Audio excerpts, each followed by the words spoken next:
Bienvenue dans un énième podcast de jeux société.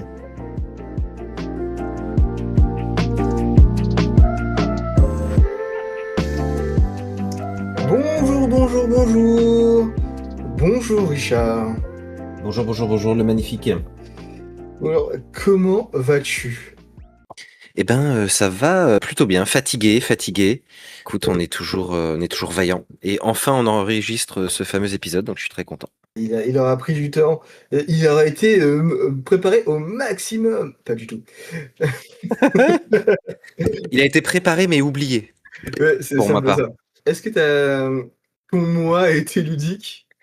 Est-ce que mon mois a été ludique? Écoute, pratiquement pas. J'ai fait une partie de Donjons et Chatons. Ah, C'était très chouette. Effectivement, très bien adapté aux enfants. C'est très bien. Et là, il se trouve qu'aujourd'hui, j'ai joué à des jeux qu'on avait déjà fait. J'ai joué à l'île des Mookies. J'ai joué Le Monstre des Couleurs. Voilà. c'est bien, mon couleurs. C'est bien C'est les deux très motions. bien. C'est très bien, mais je me souvenais plus des règles, donc c'est mon fils qui les a inventées, donc c'était un peu n'importe quoi, mais bon, c'était rigolo. Alors qu'il se souvient quand même vachement pas mal des règles, hein. Mmh. Enfin, il oublie celle qu'il fait perdre et celle qui permettrait de gagner, mais sinon, ça va. Tout à fait. D'ailleurs, il m'a mis une branlée à enfin non, on a fait 2-2. On a fait 4 combats de, Super Smash Bros et on a fait 2-2. Il a progressé ce bâtard. Ah, il est temps que je vienne pour lui mettre une déculottée. Exactement. Et toi, comment ça va? Est-ce que ton mois a été ludique? Ah, j'ai testé Leda, superbe jeu de Sorry War French. J'ai refait une partie de Root avec des collègues, c'était génial. J'adore Root. Ah. Un des meilleurs jeux de cette création depuis la création Mmh. de l'univers. Voilà. L'univers fait plein de trucs. Root, c'est bien. Tu avais quelle faction cette fois-ci? J'avais la faction des corbeaux. Il faut savoir que quand on joue à 6 et qu'il y a qu'une seule faction qui aime bien faire la guerre, et ben c'est celle-là qui gagne, même si Mmh. on est 6. Enfin 5 Ah autres contre d'accord. lui. Ah intéressant, je savais pas ça. Enfin, surtout quand il y a les rats en face et que il y a une bande de pauvres, loutres, vagabonds et autres crèvent la faim, qui ne veulent absolument pas attaquer et qui ne sait pas se défendre. Du coup, on s'est fait raser. Mais est-ce que le vagabond, il a déjà gagné une partie, ce pauvre gars là? Le vagabond, ouais, je pense que si tu es l'arbitre, enfin, je sais plus comment ça s'appelle en français, si tu le vagabond qui attaque et qui pète des gueules, tu gagnes. Après Ah, OK. les autres vagabonds, je trouve ils puent un peu la merde, hein, ou le fauve, selon comment on décrit un vagabond. OK, oui, non, mais je vois. Effectivement. Petit sommaire. D'ailleurs, peut-être le dernier sommaire sous cette forme? Oui, c'est vrai, c'est tout à fait possible, car c'est le dernier épisode de la saison. Et oui, tout à fait, et oui, on ne vous l'a pas annoncé, c'est le dernier épisode de la saison. Après, nous sommes en vacances. Comme dit, dans l'épisode bonus de Cercle de l'Info, ce nom changera sans doute, parce que c'est naze comme nom. Bon, écoute, non, c'était pas non, ça m'a pas choqué. Ah, bon, tant mieux. Moi, je suis sur le sommaire. Alors, d'abord, on va tester un jeu et ce jeu, ce sera First Giants. On Waouh. va classer, on va classer First Giants dans notre classement scientifique et objectif. Ensuite, on va se poser comme question de la semaine, le jeu de société peut-il être politique? Hop, proto de la semaine, le thème c'était un jeu qui ne se joue pas avec les mains. Ensuite, on aura une dernière rubrique, un jeu qui nous fait de l'œil. Tout un programme. Un Tout programme un qui va programme. changer. Le changement, c'est maintenant, comme a dit quelqu'un qui a pas changé grand-chose. On parlera des changements dans le premier épisode de rentrée. Ah oui, bien Ensuite, sûr, bah, ouais, parce que non, parce que en fait, le changement, c'est à la rentrée. C'est ça que je vous bah dis. oui. Du coup, First Let's Giants, play. que dire? Un superbe jeu designé, enfin créé par Matthew Dustin et Brett Gilbert. Matthew Dustin qui a fait des jeux comme Monumental, comme Next Station, London, Tokyo, comme Elysium. Elysium, superbe jeu. On n'en parle pas assez. Et Brett J. Gilbert, qui a rien fait. Bah si, et il a pas fait Elysium et Chocolate Factory? Si, mais en fait, il avait plein de pubs juste avant lui, et du coup, je n'avais pas vu. Il travaille un peu en duo, quoi, mais pas surtout. Te dire que c'est illustré par Maud Chalmel. Ça a l'air de rien, mais c'est la meuf qui a fait Behind et Take Time quand même. Ouais, et Donc, Ferry Ring. elle sait dessiner quoi. Et Jessica Cognard, dont à ma connaissance c'est le premier jeu. En tout cas, des illustrations, en somme, toutes sympas. avec des mécaniques d'open drafting et de set collection. Voilà, en toute simplicité. Ah. Enfin, Giant, c'est un jeu, c'est vraiment simple. Il faut poser des dinosaures, mettre des petits liens là, enfin des petites nacelles, enfin des petits cordons, Mmh. pour dire que ton exposition elle est top. Et voilà, fin du jeu. Ah, alors moi j'avais noté, on incarne des paléontologues qui cherchent à constituer la plus belle collection de fossiles. Donc tu collectes les cartes fossiles, elles ont des effets, ça va s'accumuler dans ta réserve. À ton tour, tu poses un pion, tu récupères une carte. Quand tu récupères tes pions, tu dois choisir, est-ce que tu récupères une ressource ou est-ce que tu sors un fossile de ta réserve? Si c'est le cas, tu le retrouveras plus jamais. Ça va peut-être niquer ta production de diverses ressources, mais par contre, tu marques des points. Et après, tu as un système de points en fonction d'une collection que tu mets en place. Tu vas avoir des familles de fossiles, des tailles de fossiles, des couleurs de fossiles, que sais-je. Et ce qui est intéressant, c'est que, imaginons tu scores, je sais pas, les fossiles les plus grands. Donc tu récupères un point de victoire. Si ton adversaire pose un fossile plus grand après, bah, il récupère le point de victoire, quoi. Tu peux te voler les points de victoire au fur et à mesure de la partie. J'avais une question, mon cher magnifique. Oui. C'est un jeu, me semble-t-il, j'ai l'impression, le Mhm. premier jeu qu'on fait de construction de moteur. C'est pas impossible. Je n'arrive pas à comprendre ce que ça veut dire. Donc si tu peux m'éclairer et éclairer nos auditonautes. Alors, construction de moteur, c'est un jeu, tu vas avoir, du coup, des mécaniques, heu, soit via des actions, soit via des récompenses où, tu vas pouvoir améliorer, du coup, tes actions pour qu'elles soient plus puissantes. Quelle construction de moteur on peut citer? Seven Wonders, c'est une construction de moteur, Everdell, c'est une construction de moteur. Enfin, en tout cas, tu construis, ton village et ton village te permet de faire plein d'actions à partir d'une seule. C'est cool. Catan, du coup. Catan, j'ai pas assez joué à Catan pour, être sûr de cette, affirmation, mais oui.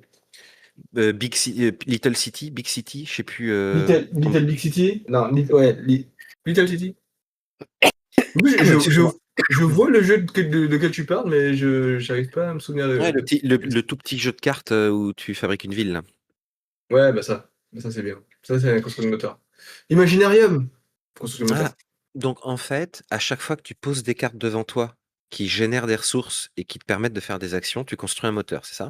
Splendor peut être considéré comme une construction de moteur. Ok. Donc en fait, finalement, c'est assez large. Bah, dès que, tu as des cartes, enfin des actions qui deviennent plus fortes, selon ce que tu poses, ou selon ce que tu récupères, tu, construis une mécanique qui fait que tu gagnes. C'est ce qu'on appelle une construction de moteur. D'accord. Ok, bah merci beaucoup. C'est très clair. Il me semblait pas que First Giant était un jeu de construction de moteur, En fait, j'ai lu qu'il était intéressant parce que c'est un jeu de construction de moteur où pour gagner, tu dois le déconstruire, ton moteur. Parce que OK. tu récupères des cartes fossiles qui te génèrent des trucs. Et pour Ouais. gagner des points, tu es obligé de défausser une des cartes fossiles en ta possession. Donc du coup, bah, tu es obligé de détricoter ton moteur au fur et à mesure de la partie pour scorer. Bah, c'est ce que j'ai lu, mais on verra bien si effectivement c'est le cas. Ça va être intéressant comme partie, hein, parce que là, tu me dis ça là, je me souviens pas du tout avoir lu ces règles. Eh ben Mais écoute, let's ça se go, trouve, on hein. parle pas du même jeu. On va voir. On va voir. Bah, de toute façon, messieurs, dames, nous allons aller immédiatement, nous, sur BGA. Vous, si vous souhaitez le suivre sur YouTube, sur notre chaîne YouTube, où vous pourrez voir le let's play. Et puis, bah, nous, on y va et à tout de suite. Pendant ce temps, dans le futur. Vous n'êtes jamais partis. Bah, nous non plus d'ailleurs, hein, on est resté sur nos chaises, hein. Et on a fait une super partie de First Giant. J'étais absolument pas convaincu du thème de oui, nous sommes dans un musée, on va poser des dinosaures qui sont morts. Mais en fait, c'est cool, effectivement, comme tu le disais, il y avait de la construction de moteur qui est très cool. J'ai bien aimé le jeu. Et toi donc, Richard?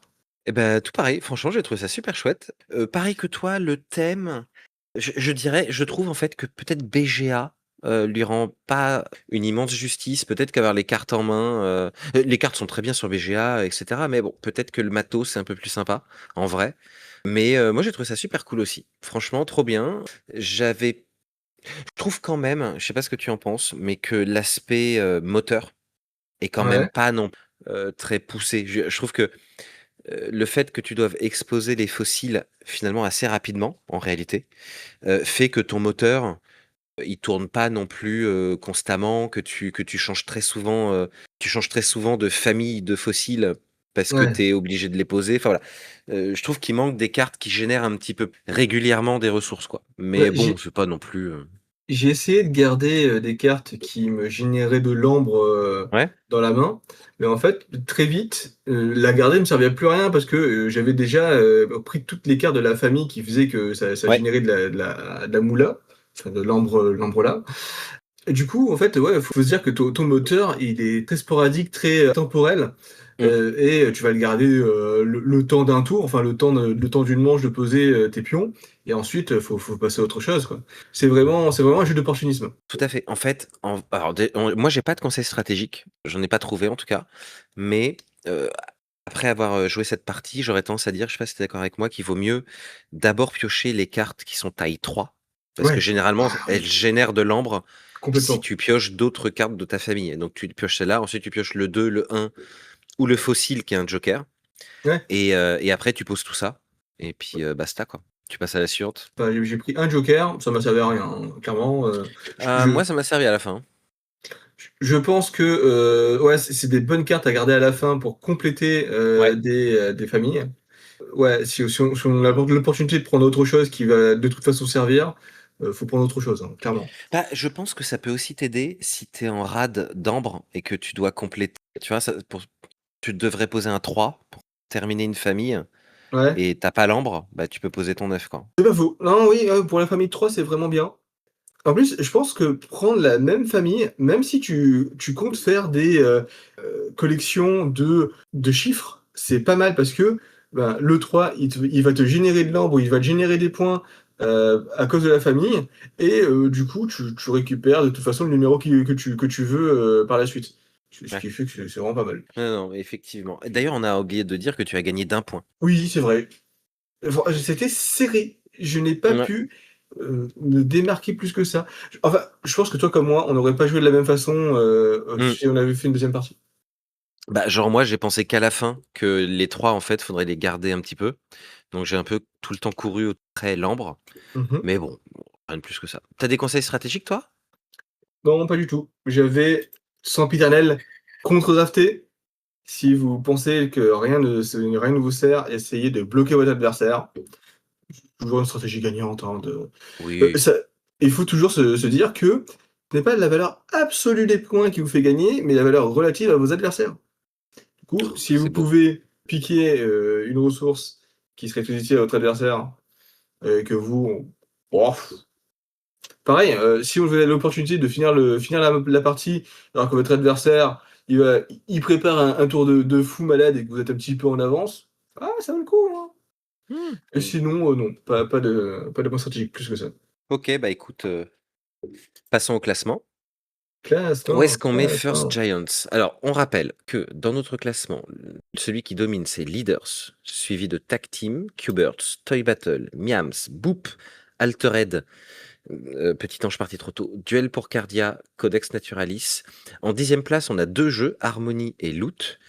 En 11e place, Sky Team, Draftosaurus en 12, Sea Salt and Pepper et Pili Pili termine la marche en 13 et 14.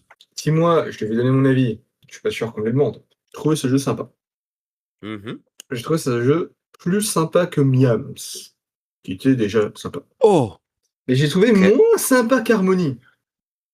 On arrive dans le monde de, la décision, dans la théorie de la décision, dans ce qu'on appelle une décision irrationnelle. Mmh. Je préfère A qui est préféré à B, qui est préféré à C, qui est préféré à A. Je sais pas si je fais sens, mais en tout cas, ça fait un cercle. Du coup, je sais pas Mmh. où le placer. Voilà. Voilà! Donc tu pour le quoi du coup, redis? Comment? Tu pour le classer où du coup? Ah, j'ai pas dit ça. C'est mieux que Miams, mais moins bien qu'Harmony. Sauf que Harmony, il est classé plus bas que Miams. Ah! Oui, oui, j'ai compris. OK, donc ça veut dire que alors moi j'ai pas trouvé ça aussi sympa que Miams quand même. Miams, j'avais vraiment beaucoup aimé. Moi je l'aurais mis plus haut, Miams. Moi je le mettrais bien, c'est Duel pour Cardia, Codex Naturalis vibe, tu vois? 8-9. Ouais. En vrai, là, je trouve il est vraiment différent des jeux qu'on a testés auparavant, parce Tout que les à jeux qu'on a fait. testés Oui, oui. auparavant, c'était vraiment des petits jeux, soit des petits jeux de jouets, toi, c'était du jeu relativement rapide. Là, Mmh. on est vraiment dans un jeu familial initié, qui ça nous a pris un petit peu de temps. Je pense que le fait qu'on a joué sur BGA nous a fait gagner du temps comparé à Mmh. ce que si on l'avait joué sur table, ce qui est pas forcément le cas des jeux qu'on a déjà joués. Ouais. Je suis obligé de te suivre, hein, parce que je n'ai vraiment aucune idée de où le placer. Écoute, moi, à ce moment-là, alors soit je le mets en 9 avec Codex Naturalis, soit je le mets en 9 et on décale Codex Naturalis en 10, comme tu préfères. Je pense que c'était quand même mieux que Codex Naturalis. Codex Naturalis, c'était Allez. sympa. C'était pas non plus le petit jeu de l'année. Eh bien, dans ce cas, donc, hop, hop, hop, je prends notre liste. Où est-ce qu'elle est? Voilà. Donc, Codex Naturalis passe 10 et en 9e, nous avons First Giants. Mais j'ai vraiment beaucoup aimé First Giants, c'est très sympa. Si c'était pas à cause de son thème, je pense que je l'aurais mis bien plus haut. Ok. Bah écoute, voilà, ça clôture ce chapitre. On peut passer au suivant. Alors, le chapitre suivant, c'était la question de la semaine. La question de la semaine. Ah, faut qu'on les refasse. Allez, de nouveaux jingles seront là à la saison prochaine. Inch'Allah. Tu sais quoi? Attends, moi je vais me le noter. Je vais me le noter parce que je l'oublie systématiquement quand j'aurai du temps, genre peut-être en août. Qui commence? Je vais bien commencer, Allez, vas-y. si tu me le permets. Ah, mais je t'en prie, avec plaisir. Alors, la question de la semaine était: le jeu de société peut-il être politique? Déjà, qu'est-ce que la politique? Parce que la politique, ça peut représenter pas mal de choses. La politique, selon Wikipédia, en revenant toujours aux bases, c'est une polysémie. C'est-à-dire que c'est un mot qui a plusieurs sens. On peut donc vouloir dire plusieurs choses en demandant si le jeu est politique. Alors, la politique, ça peut désigner ce qui est relatif à l'organisation d'un État, en grec polis, et à l'exercice du pouvoir dans une société organisée. Bande organisée, jamais, j'ai oublié la chanson. Ou bien, deuxième définition, en général, la politique d'une communauté, d'une société, d'un groupe social au sens politeia, qui se conforme à une constitution rédigée par ses fondateurs qui définit sa structure et son fondement. La politique porte sur les actions de l'équilibre, le développement interne ou externe de la société, ses rapports internes et ses rapports à d'autres ensembles. La politique est donc principalement ce qui est au collectif et à une somme d'individualité ou de multiplicité. Ce qui fait que, en fait, la politique, comme on le comprend, c'est potentiellement des règles ou des faits qui se rapportent à des règles et qui permet de définir ce qu'une chose est bon pour la communauté ou pas. Et ça, c'est vrai pour tout. C'est vrai pour absolument tout. Du coup, tout est politique. Mais rentrons plus dans le sujet, il y a des thèmes forts qui sont intrinsèquement politiques. Dans Kaori, on critique le colonialisme, car Kaori, jeu qui se passe sur une île de Nouvelle-Calédonie, où les Anglais, les colons anglais, sont venus pour récupérer les ressources premières, les arbres, qui ont amené des espèces invasives. Je sais pas comment ça s'appelle ça, les tatous, là, non, les manoirs, les possums, qui ont ramené des possums. Les Maoris qui vivent sur l'île, qui sont les tribus qui sont sur l'île, ont quand même un impact. Car elles déplacent la faune, les kiwis, qui eux essayent de survivre avec tous les gens qui veulent les détruire. Mmh. Superbe histoire. Ou on peut citer Hégémonie, qui est une simulation des luttes des classes, où là vraiment on a vraiment un combat politique parce que chaque classe a un objectif différent et donc une façon de jouer différente qui représente la façon de gérer la politique. L'État doit un peu policer, faire faire la police entre les différents autres joueurs et c'est comme ça qu'elle gagne. Route où il y a un contexte de guerre. Et du coup, met en scène différentes factions qui désirent du coup d'avoir le pouvoir, mais de différentes façons. Et on voit que le pouvoir, la façon d'avoir le pouvoir peut être gagnée de différentes façons, que ce soit purement militaire, ou par des moyens détournés, ou économiquement, avec la faction de la rivière. Mais même les jeux qu'on pourrait imaginer apolitiques peuvent véhiculer des biais implicites. Mmh. Par exemple, via leurs règles. Qui a le droit de jouer? Qui gagne? Les mécaniques favorisent-elles la compétition ou la coopération? Et si c'est du open testing, c'est-à-dire est-ce qu'il y a une visibilité totale? Et cela est une abstraction du monde tel que le jeu en est une simulation. C'est une façon d'organiser le jeu. Et donc la micro-société qui sont les joueurs autour de la table. On peut aussi citer le thème. Dans Exploding Kitten, le linisme présent dans l'humour et la représentation des cartes sont une vision philosophique de ce dit nihilisme qui apporte ses conséquences politiques, qui est l'affaiblissement de la confiance entre les joueurs, le refus d'une autorité qui peut se dire bienveillante, et un renforcement de l'individualisme. Est-ce que l'auteur et l'illustrateur ont réfléchi à tout cela? Sans doute que non. Hmm.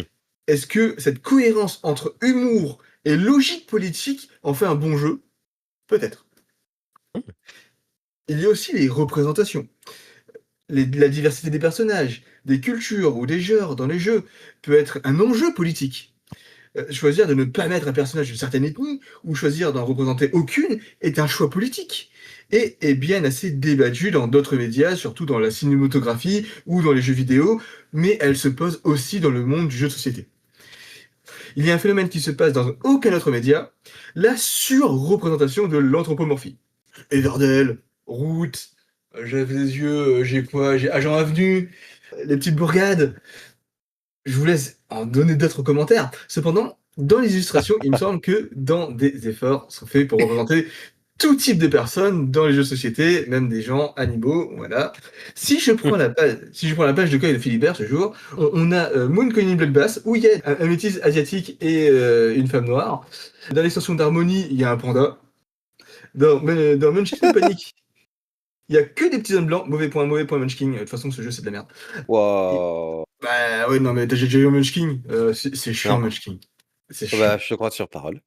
Dans San, superbe jeu, il y a un homme noir et un chauve. Ah ouais. Globalement, beaucoup de jeux sans être humain représentés sur cette couverture. Voilà.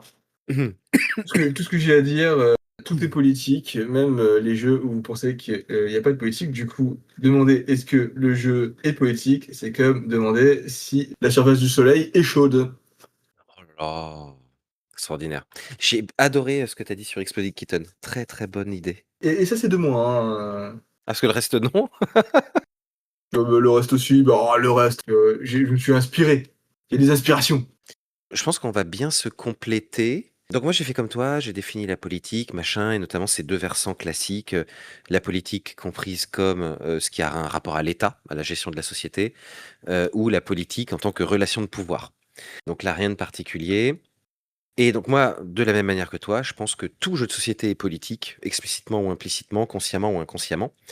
Et j'ai essayé de faire une sorte d'échelle de politisation ou de politicité du jeu de société. Mhm. En partant du plus politique vers le moins politique. Alors d'abord, tu l'as très bien dit, le jeu a un message politique clairement revendiqué.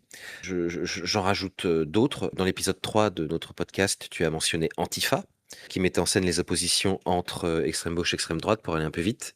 Je pense tout bêtement au Monopoly, dont l'autrice Elisabeth Maggie souhaitait dénoncer le capitalisme. Allez voir le Metagames sur ce jeu de société. Et puis, on a une pléthore de jeux ces derniers temps qui avaient un message environnementaliste. Je pense notamment au dernier jeu de Hopla. l'éditeur. Voilà. Non. Limite. C'est le dernier jeu de l'éditeur qui a décidé d'arrêter parce que il voulait pas participer à la surproduction. Les ludonautes. Oui, Voilà. bah, ouais, ils ont fait limite, oui, effectivement. Donc voilà, tu vois, donc là, j'en parlerai plus tard en plus, je suis con. J'ai fait oublier, j'en parle plus tard, c'est pas grave.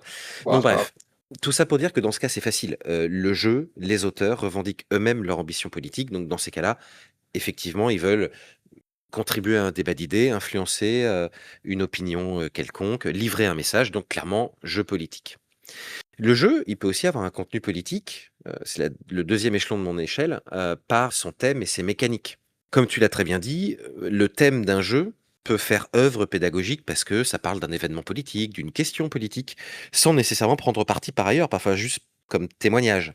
Et donc ça va faire vivre aux joueurs, s'approprier aux joueurs, même implicitement, même parfois inconsciemment, un débat. Catan, c'est d'abord un jeu de colonisation. Oui, Mémoire 44, par exemple. c'est pas compliqué, ça s'appelle des colons de Catane. On est d'accord. Mémoire 44, ça va t'apprendre les batailles militaires de la Seconde Guerre mondiale. Risque, c'est les conflits armés, la diplomatie, le territoire, l'alliance. Seven Wonders, mine de rien, ça pose la question du progrès. Pandémique, quelle réponse apporter en cas de catastrophe sanitaire?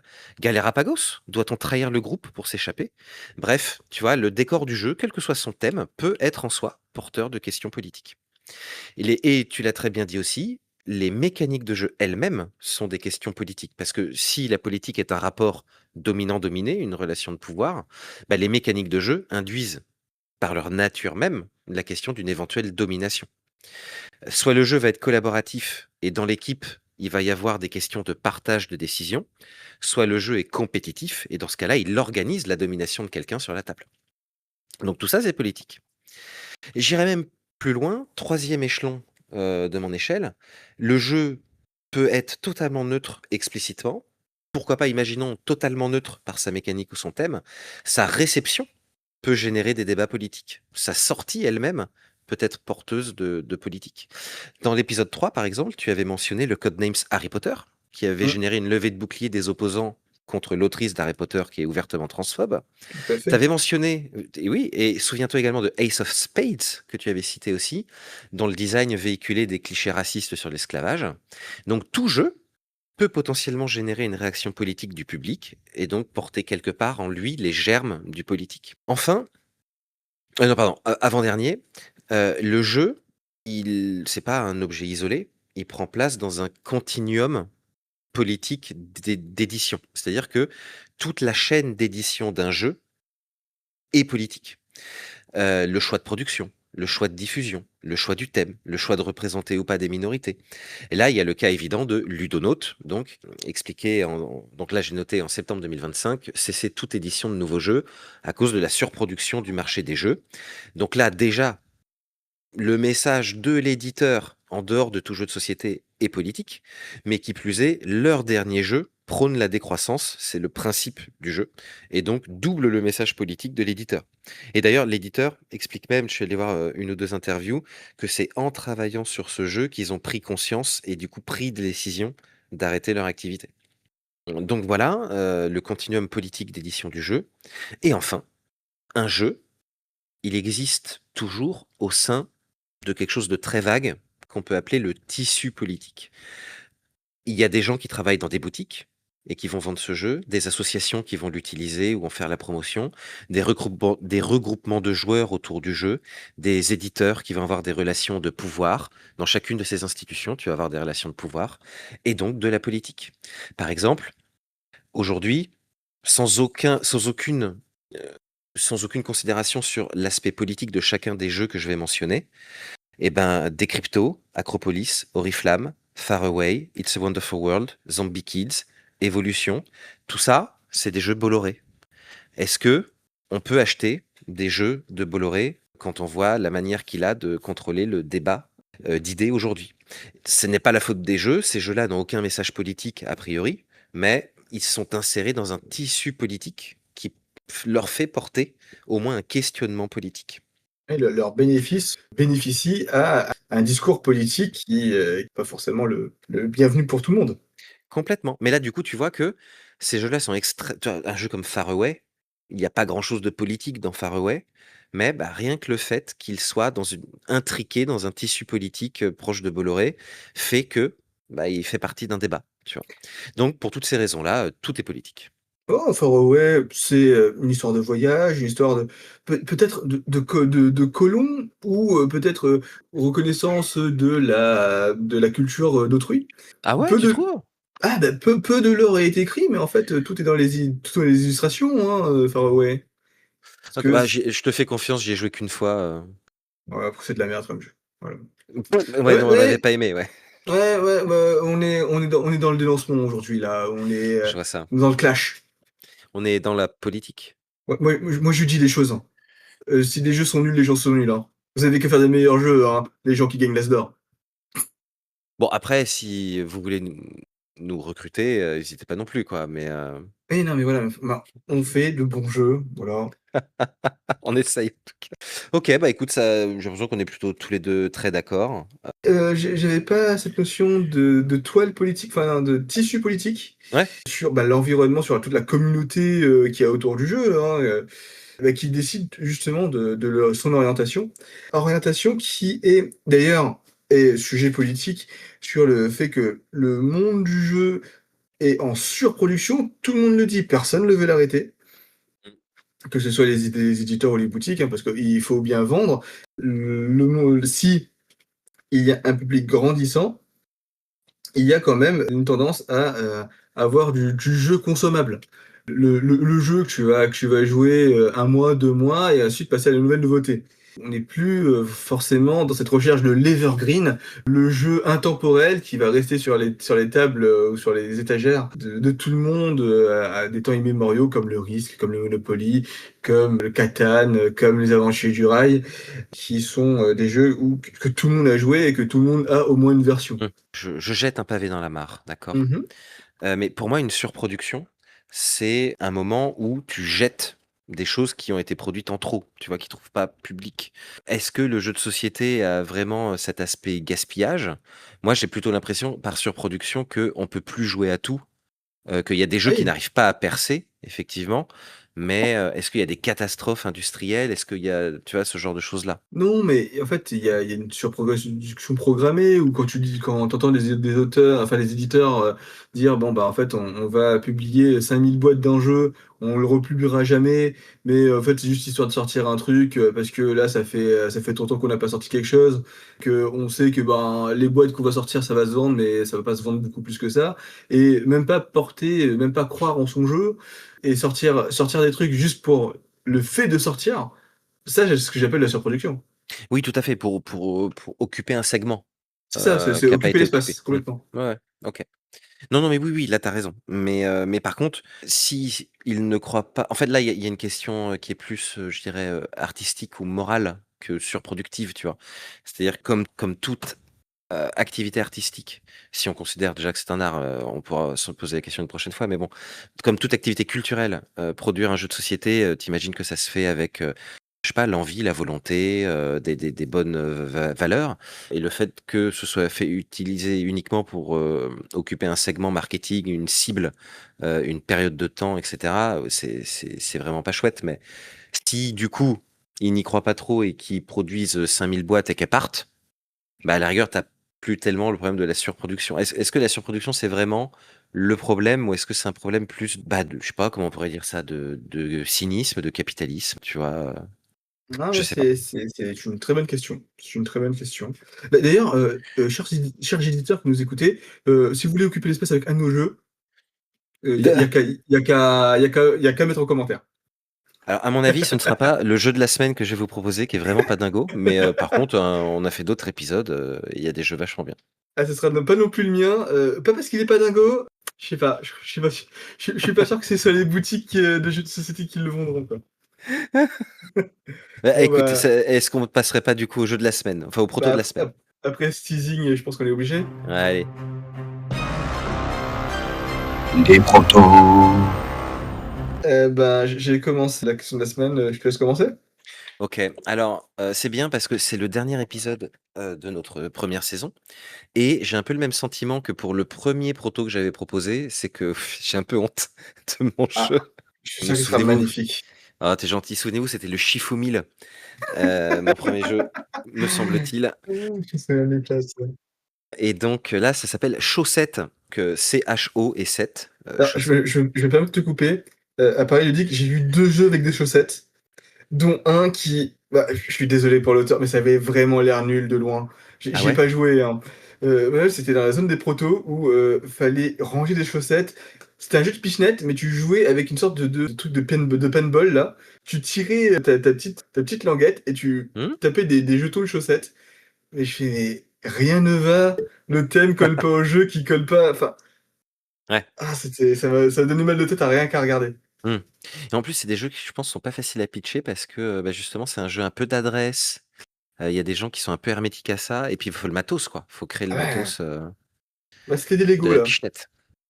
Ouais, bah, ouais, mais tu peux pas utiliser des Lego ensuite, à moins de que Lego édite le jeu, mais Ouais, c'est ça. Ça se retravaille, il aura sûrement eu des retours, très positifs et moi déjà, tu sais, je trouve ça déjà tellement courageux de proposer un proto. Et puis Bravo monsieur. les gens qui ont joué avaient l'air de s'amuser et c'est ce qui compte. Tout à fait. Donc moi je te propose un jeu compétitif qui s'appelle Chaussettes, ça se joue de 2 à 8, ça dure 20 minutes. J'ai mis 8 ans et plus au pif comme d'habitude. Donc le matériel, quand tu ouvres la boîte, tu as une tuile règle, donc c'est-à-dire que la règle tient sur une tuile, recto verso et tu as 36 chaussettes. D'accord? Des Des vraies vraies chaussettes chaussettes? que tu OK, mets au pied. d'accord. Alors, j'ai fait un tableau, de répartition des chaussettes. Je te les donne pas, mais grosso modo, sur ces 36 chaussettes, il y a 3 caractéristiques de chaussettes. Il y a des tailles de chaussettes, tu vois? Normales, mi-longues et socket. Donc, voilà, la taille de la cheville. Tu as un motif uni, carreau ou rayé et tu as une couleur bleu, jaune ou, je ne sais plus ce que j'ai mis, rouge, vert, pardon, bleu, vert, rouge, jaune. Voilà, donc à chaque fois, grosso modo, taille, motif, couleur et 4 possibilités. Donc tu as des chaussettes, jaunes à pois, mi-longues, et cetera. Le but du jeu, être la première équipe à enfiler 7 chaussettes et à marquer le plus de points. Mais attention, il n'y a pas le droit d'utiliser les mains. Comment est-ce qu'on fait ça? On pose la boîte de jeu fermée sur la table. À partir du moment où la boîte est posée sur la table, fermée, plus aucun joueur n'a le droit de toucher la boîte ou le contenu du jeu avec les mains. On désigne les équipes, autant que vous voulez, déséquilibrées ou non. Pour chaque équipe, on désigne un maître chaussetier, chargé d'ouvrir la boîte sans les mains. Le maître chaussetier qui a les plus belles chaussettes commence, à défaut les plus beaux pieds. Chaque maître chaussetier a 30 secondes pour réaliser sa tentative d'ouverture de boîte. Le maître chaussetier qui réussit à ouvrir la boîte sans les mains peut se munir de la tuile règle, ou avec autre chose que ses mains, et son équipe marquera un point supplémentaire en fin de partie. Le déroulement du jeu est assez simple. Une fois la boîte ouverte et la tuile règle en possession de l'équipe qui a réussi à ouvrir la boîte, le maître chaussetier victorieux lance un signal de son choix. Et les équipes peuvent piocher autant de chaussettes que souhaité et tenter de les enfiler sur leurs pieds. Personne ne peut utiliser ses mains, on le rappelle. Tout le monde peut s'aider, s'entraider comme on veut. On peut enfiler 7 chaussettes sur un seul pied, on se démerde, on fait comme on peut. La première équipe à compter 7 chaussettes enfilées sur un ou des pieds gagne la partie. Pas gagne la partie, pardon, arrête la partie. Et à la fin de la partie, il y a un décompte de points. L'équipe qui a enfilé 7 chaussettes en premier marque un point. Une équipe marque un point par chaussette enfilée. Une équipe marque un point par chaussette d'une même couleur. Par exemple, si vous avez 2 chaussettes bleues, vous marquez un point. 3 chaussettes bleues, vous marquez 2 points. 4 chaussettes bleues, vous marquez 5 points, etc. Plusieurs couleurs génèrent plusieurs points. Une équipe marque 2 points par paire parfaite, couleur et motif identiques. Une équipe marque 3 points pour chaque quintuplé de chaussettes de la même taille. Si le stock de chaussettes d'une équipe compte 3 motifs différents, elle perd un point. Une équipe perd un point par chaussette détenue et non enfilée. Et une équipe perd un point à chaque fois qu'un de ses membres a utilisé sa main, même durant le décompte des points. Voilà, j'ai fini. C'était chaussettes. Est-ce que les chaussettes sont vachement grandes pour aller sur tous les pieds? Eh ben, je ne me suis pas posé la question. C'est une excellente question. J'imagine que oui. Du coup, des chaussettes taille 50. Parce qu'en plus, à un moment donné, tout le monde aura des chaussettes aux pieds si on est très peu à jouer et qu'il y a beaucoup de chaussettes. Faudra mettre des chaussettes sur des chaussettes. Et ouais, ouais, ouais, tout à fait. Donc, non, des chaussettes de taille vraisemblablement assez grande. Tout à fait. C'est une très bonne remarque. Quoi, en fait, c'est un jeu qui joue avec les pieds. C'est un jeu qui se joue avec les pieds, tout à fait.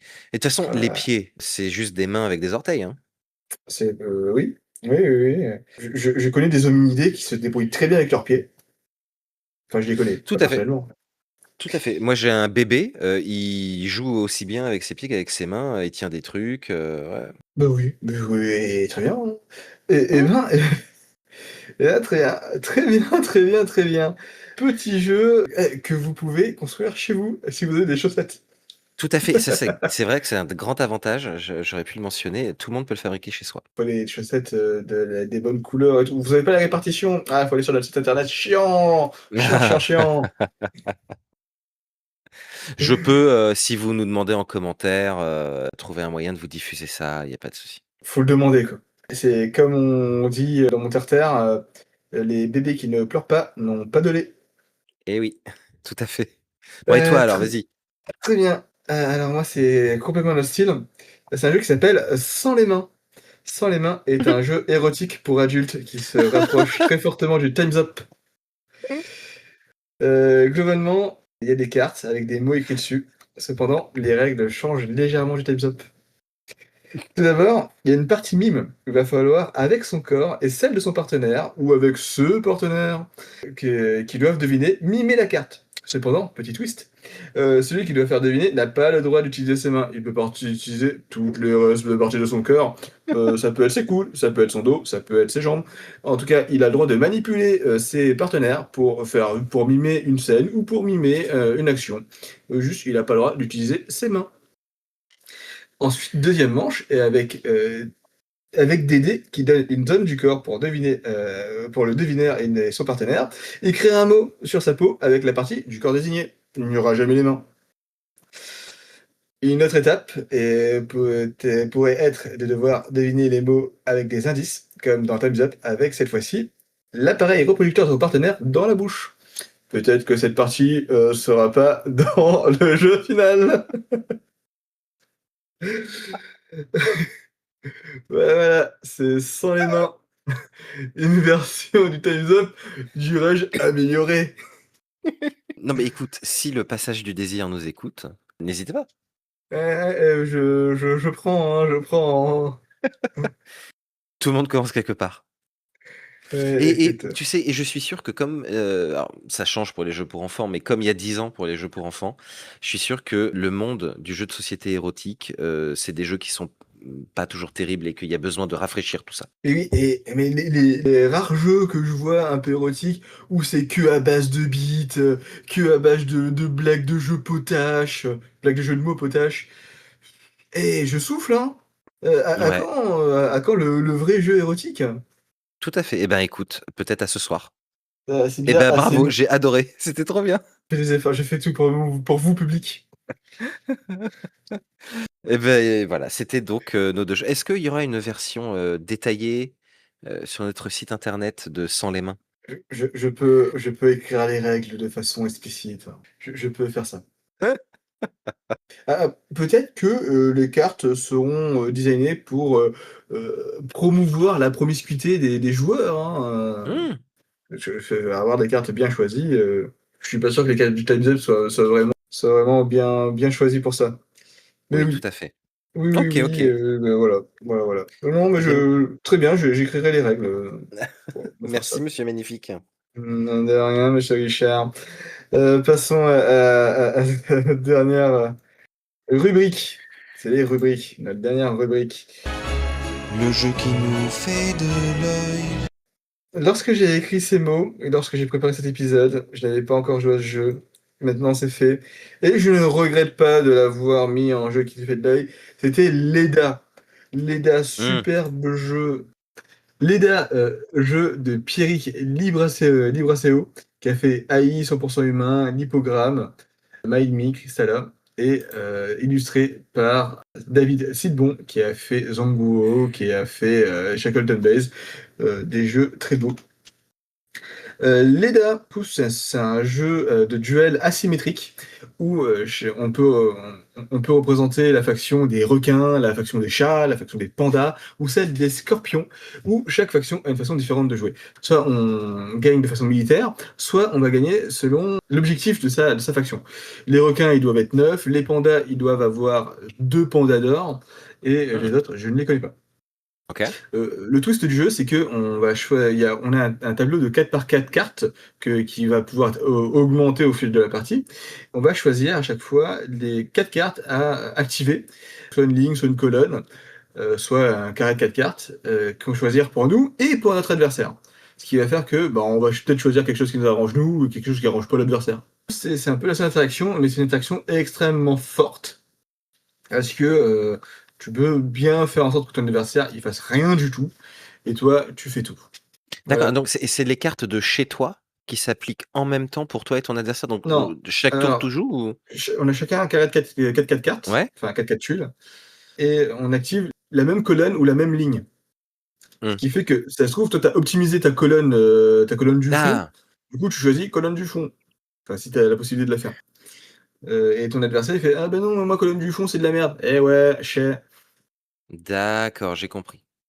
Bah, Et c'est toi vachement donc, bien. ouais, non, c'est comme alors, moi le seul truc que je déplore un peu, c'est que les images sont belles, hein. On voit que le jeu a envie de nous raconter une histoire, mais il y a pas de lore. Il y a Mm. pas il y a pas de titre des cartes, il y a pas de texte en bas des cartes. Je trouve le jeu sec. Je trouve Mm. le jeu il va pas au fond de ce qu'il veut nous présenter. Et ça, Ok. on a discuté vite fait avec des gens de Soif, enfin je sais qui ils étaient chez Soif. Ils disaient que bah, c'est quand même plus facile en tant qu'éditeur, comme ça on peut l'exporter plus facilement. Moi, Ouais, bah oui. tant que joueur, je n'en ai cure de vos préoccupations éditoriales. Je veux du lore. Y a- y a-t-il dans la communauté des joueurs de jeux de société des fanfictions, comme les gens font des fanfictions de Sherlock ou de Doctor Who, sur le lore des jeux de société qui n'en ont pas? Alors déjà, Route, il y a des fans factions, où des Ah, gens ont fait des factions qui n'existent pas vraiment. J'imagine, hein, j'imagine qu'il y a des fanfictions. Il y a des fanfictions de tout et n'importe quoi. Hein. ouais, bah Route, ça doit être le paradis des furries, par contre, je sais pas si j'irai lire ça, mais... Je suis vraiment pas sûr de vouloir lire ça non plus. Ne serait-ce que parce qu'il existe un jeu de rôle, il y a forcément des fanfictions. Ah oui, forcément. Ok, non mais c'est vrai Et que toi, le matos c'est vraiment très joli. Alors moi, blablabla. Donc, je suis désolé, c'est chiant, mais vous savez, tous les parents sont comme ça, j'ai encore parlé de mon fils. Alors, mon fils a 7 ans, et depuis qu'il sait parler, à très peu de choses près, vraiment depuis très longtemps, il est fan de monstres. Les monstres mythologiques, des monstres gentils, des Pokémon, des yokai, que sais-je, il kiffe les monstres, sous toutes leurs formes. Alors, je cherchais un jeu qui me fait de l'œil, un peu désespérément, je regardais un peu sur internet, je savais pas trop quoi faire. Et je suis retombé sur un jeu qui venait de paraître à l'instant où j'écrivais ces lignes, que j'avais déjà croisé mais qui m'avait pas beaucoup intéressé, je m'y étais pas beaucoup penché, et finalement ça a l'air incroyable. Ça s'appelle l'Encyclopédie des monstres. Alors, déjà, l'Encyclopédie des monstres, c'est un jeu qui est conçu par une petite équipe de développement, un peu junior, et ça c'est rafraîchissant. Je les cite un peu pour leur faire un peu de pub. Antoine Boza, qui a fait Seven Wonders et Takenoko, Corentin Lebras, qui a fait Tag Team et Faraway, Théo Rivière, qui a fait Dixit, Sea Salt and Pepper. Voilà, rien que ça. C'est illustré par une inconnue, Maud Chalmel. Tiens donc, mais on en a déjà parlé, elle a fait Take Time, Behind, Unlocks et First Giants. Que des jeux moches. Et c'est édité par le Scorpion Masqué, eux aussi des petits nouveaux, puisqu'ils ont fait quoi? L'île des Mookies, Sky Team. Ah, j'aurais dû m'amuser à compter les as d'or de l'équipe, mais j'avais la flemme. Bref, c'est un jeu pour enfants, réalisé par des cadors du jeu de société français, associés pour faire un truc qui a l'air vraiment canon. Je vous lis le descriptif. Amis globetrotters, dans ce jeu de mémoire coopératif, parcourez le monde et partez à la découverte des monstres, esprits et autres petites et grandes créatures légendaires qui le peuplent. L'encyclopédie des monstres se présente sous forme de 5 tomes colorés, comme une vraie encyclopédie représentant les 5 continents du monde. Chaque tome contient tout le matériel nécessaire pour visiter 3 pays différents. Chaque pays propose une nouvelle façon de jouer avec ses propres défis, règles et monstres. Et ce n'est pas qu'un jeu. À chaque page tournée devant votre encyclopédie, vous pouvez en apprendre plus sur les créatures et les coutumes locales de chaque pays racontées par leurs habitants. Devenez le plus grand expert en monstres du monde. Donc que te dire? Ça a l'air incroyable. C'est 27 €. C'est quand même vraiment pas cher. Si le parrain de mon fils écoute ce podcast, il peut noter ce jeu sur sa liste de cadeaux parce que je suis sûr qu'il fera un tonnerre de tout. Voilà, ce sera un banger, comme disent les jeunes. ah, mais est-ce que le parrain de ton fils n'avait pas déjà noté ce jeu? On ne le saura Ah, bah, jamais, il n'est et pas c'est là. là où c'est là où on voit que le parrain de mon fils est très fort, c'est qu'il le connaît déjà aussi bien que moi. Bravo. Moi, j'avais déjà testé le jeu à Cannes. Ouais. Pour les enfants, top, top, top, hein, franchement. J'ai fait que la première boîte, enfin que la Hmm. première partie de la première boîte. Bah, c'est un petit memory avec des règles en Ouais. plus, c'est rigolo. Apparemment, les règles deviennent de plus en plus velues, et si c'est toujours adapté aux enfants, il y aura quand même du challenge même pour les parents. Très bien. En plus, franchement, l'édition elle est top, hein. C'est très Ça a l'air joli. super bien foutu, oui, je suis tout à fait d'accord. C'est généreux. En fait, je trouve que pour le prix, c'est très généreux, à la fois par l'équipe qui l'a conçu et par le matos, quoi. C'est Bah vraiment ouais. trop bien. Non, franchement, ça a l'air classe. Ça a l'air classe, ça a l'air classe. Et ben top! Et ben voilà, ça clôture notre épisode, notre dernier épisode de l'année. Oh là là, mais les gens vont être tellement tristes. nos 19 abonnés. Nos 72 abonnés Instagram. Attends, on a quand même fait ça. Ah ouais, ça a explosé Instagram là. Qu'est-ce qui se passe? Bah, on a publié du contenu 23 semaines de suite. Il m'a félicité la semaine dernière. Franchement, beau gosse. Je suis désolé, j'arrive pas à être aussi régulier sur TikTok. Aïe, aïe, aïe, aïe, aïe. Et ça se ressent. Nous n'avons que 11 followers. Mais l'année prochaine, c'est l'année du décollage. Oui. Ah non, mais l'année prochaine, on va multiplier par 1,2. Bah, tu sais, toute croissance est bonne à prendre, hein, pas de problème.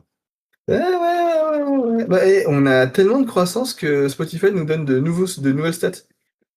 Ah oui? Mais ça a rien à voir avec le début, hein. Mais tu sais, en fait, est-ce qu'on devrait pas faire un petit épisode spécial bilan au cours de l'été? Oh, on peut faire ça, on peut prévoir ça. Parce Tu vois? que c'est l'été des expérimentations. Moi, je te propose, Ouais, si tu as envie, si on a le temps, d'expérimenter nos nouvelles rubriques pendant tout l'été. à fait, tout à fait. Je suis déjà en train d'en expérimenter une là pour le prochain Metagames, qui n'en sera pas un du coup.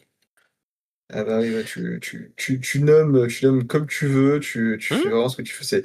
C'est vraiment les vacances d'expérimentation. D'ailleurs, tu as le droit de ne rien faire, hein.